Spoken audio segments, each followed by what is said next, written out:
Hello बच्चों, let's read the question. The question says number of possible exchange of A D5 configuration 5, 10, 15 और 20. तो देखिए, इस question को सॉल्व करने से पहले अपन चेक कर लेते हैं इस क्वेश्चन का की कॉन्सेप्ट. तो इस क्वेश्चन के लिए जो हमारे पास में की कॉन्सेप्ट होगा that will be your D5 configuration.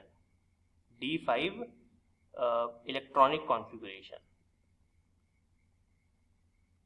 Electronic configuration.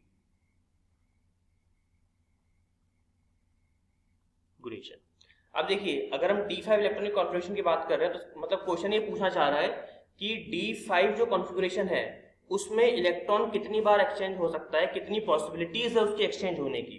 तो चलिए हमको चेक करना पड़ेगा, वो विदाउट चेकिंग अपन उसमें कंफर्म आंसर नहीं दे पाएंगे. चलिए चेक करते हैं. अगर मैं D5 की बात करूं तो D5 का मतलब ये होता है कि हमारे पास में क्या है, हमारे पास में एक d ऑर्बिटल है. मैं इसको यहाँ पर ड्रॉ करता हूं. लाइन थोड़ी सी टेढ़ी हो जाए तो प्लीज थोड़ा सा माफ कर दीजिएगा मेरे को,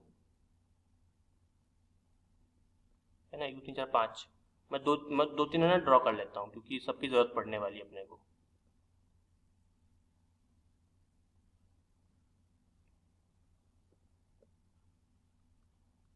ठीक है, एक और कर लेते हैं.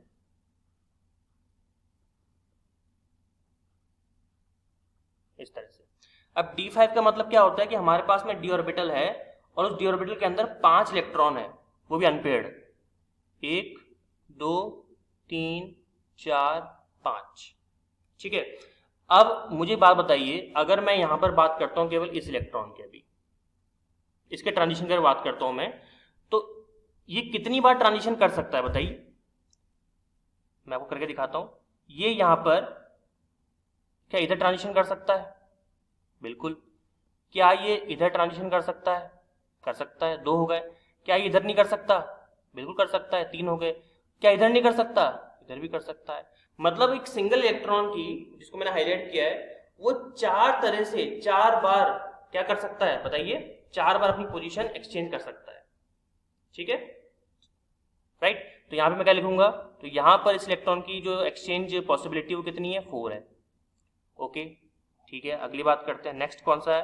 देखिए, नेक्स्ट की अपन बात करते हैं 1 2 3 4 5, और यहाँ पे मैं हाईलाइट कर रहा हूँ इसको. अब अपन इसकी पॉसिबिलिटी की बात करेंगे. तो अगर मैं इसकी पॉसिबिलिटी की बात करूँ तो आपको पता है कि ये जो है आपका एक बार इधर जा सकता है, एक पॉसिबिलिटी, एक एक्सचेंज यहाँ हो सकता है, दूसरा एक्सचेंज यहाँ हो सकता है, तीसरा एक्सचेंज यहाँ पे हो सकता है. तो कितनी पॉसिबिलिटी होगी बताइए, 3 पॉसिबिलिटी हो गई. ठीक है जी, आगे बताइए. 2 समझ में आ गए. तीसरे की हम बात करते हैं. तीसरी में देखिए, तीसरा केस 3 4 या 5.